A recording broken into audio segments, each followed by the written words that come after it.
माहिर मईशत और साबिक वज़ीर ख़जाना डॉक्टर हफीज़ पाशा साहब हमारे साथ मौजूद हैं। डॉक्टर साहब बहुत शुक्रिया। डॉक्टर साहब, अप्रैल के महंगाई के, दरामदात बरामदात के, टैक्स रेवेन्यू के नंबर्स आ गए हैं। IMF से भी हुकूमत कह रही है कि हम मुज़ाकरात करेंगे कि टैक्स रेवेन्यू इतना लंबा टारगेट ना दें, बिजली की कीमतों में उस तरीके से इजाफा ना हो।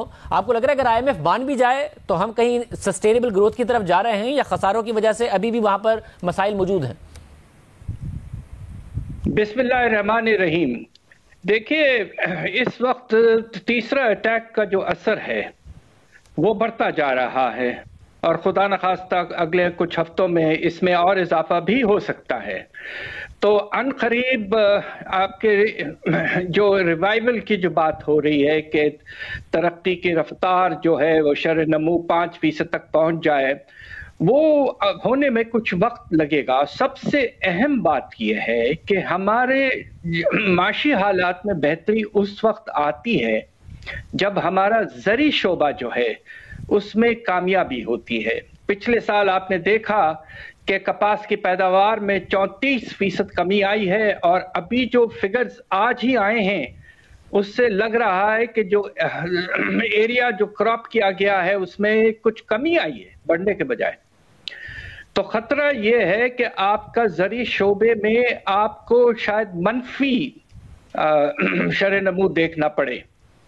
अगर ऐसा होता है तो फिर 5% तकरीबन नामुमकिन हो जाता है। और दूसरी बात यह है कि अगर आपका बजट जो है उसमें आप अपने तरक्याती अखराजात को बढ़ा नहीं पाते ज्यादा, तो उससे भी आपके इकोनॉमी को एक जिसे कहते हैं ना डोज या स्टिमुलस नहीं मिलता है। तो इस वक्त यह कहना कि हम अनकरीब 5% तक चले जाएंगे, जो कि पिछले मर्तबा ये 3 साल पहले हुआ था 17-18 में, तो ये जरा मैं समझता हूं कि ये कुछ जरा ज्यादा ऑप्टिमिस्टिक है और हमें मेहनत करनी पड़ेगी शरह नमू को बढ़ाने के लिए।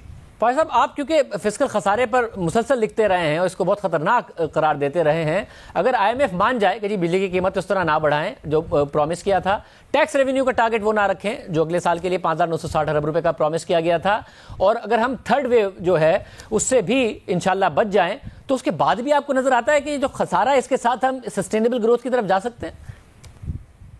ये आपका बहुत अहम सवाल है। देखिए, बात यह है कि जब आपका बजट का खसारा बहुत हो जाता है, और पिछले साल हुआ ये कि आपने स्टेट बैंक ने बड़े मुनासिब किस्म के फाइनेंसिंग पैकेजेस लाए जिससे रिवाइवल को सपोर्ट मिला, मगर उसके नतीजे में आपके मनी सप्लाई में काफी तेजी से इजाफा हो रहा है। अभी भी 15-16% होने का खतरा है। इसके नतीजे में होता यह है कि अफरात ज़र पर प्रेशर पड़ता है, और अगर आने वाले साल में भी आपका जो बजट का खसारा है वो भी 7.5-8% के रेंज में रहेगा, तो फिर वही खतरा है कि मॉनेटरी एक्सपेंशन की वजह से कीमतों पर बोझ कायम रहेगा। तो इसलिए बहुत परेशानी की बात यह है कि आप देखिए कि अप्रैल के महीने में जिस तरह हमने पहले कहा था कि अफरात ज़र की रफ्तार 11% हो गई, हमने आपको याद होगा कहा था कि ये डबल डिजिट पे जाने का खतरा है, और वही हुआ है। और अगर आपने खुदा न खास्ता बिजली की कीमतें अगले कुछ हफ्तों में और बढ़ाया तो ये इससे भी ज्यादा हो सकता है। तो इस वक्त ये कहना कि हम निकल के आ जाएंगे लो ग्रोथ और इन्फ्लेशन से, ये जरा मैं समझता हूं ओवर ऑप्टिमिस्टिक है।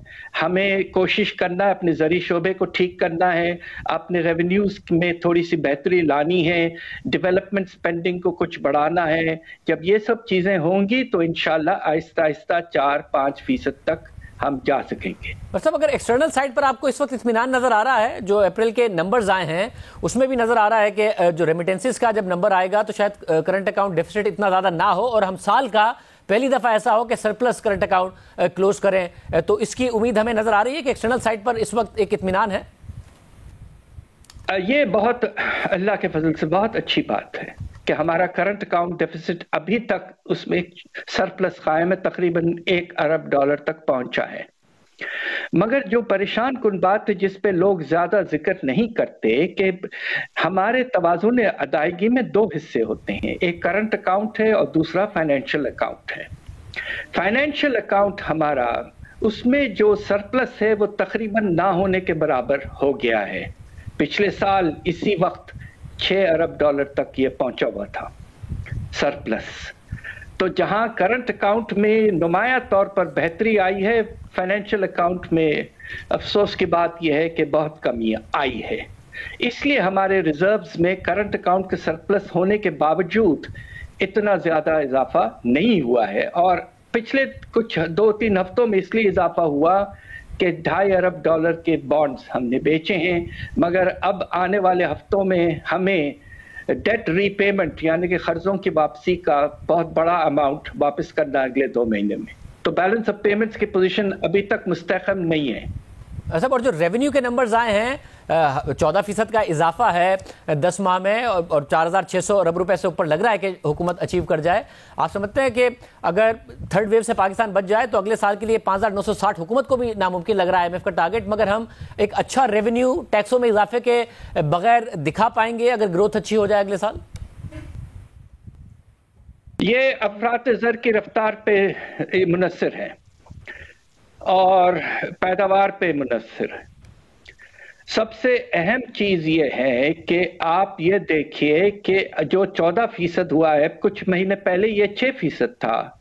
उसके 14% पहुंचने की वजह यह थी कि पिछले साल अप्रैल के महीने में हमारे रेवेन्यूज बहुत गिर गए थे कोविड के बाद, तकरीबन 250 अरब पे आ गए थे और अब हम 370 अरब कर पाए हैं। माशाल्लाह अच्छा फिगर है, मगर जो आपके रफ्तार जो बड़ी है वो एक लिहाज से इसलिए भी बड़ी है कि बेस कम है।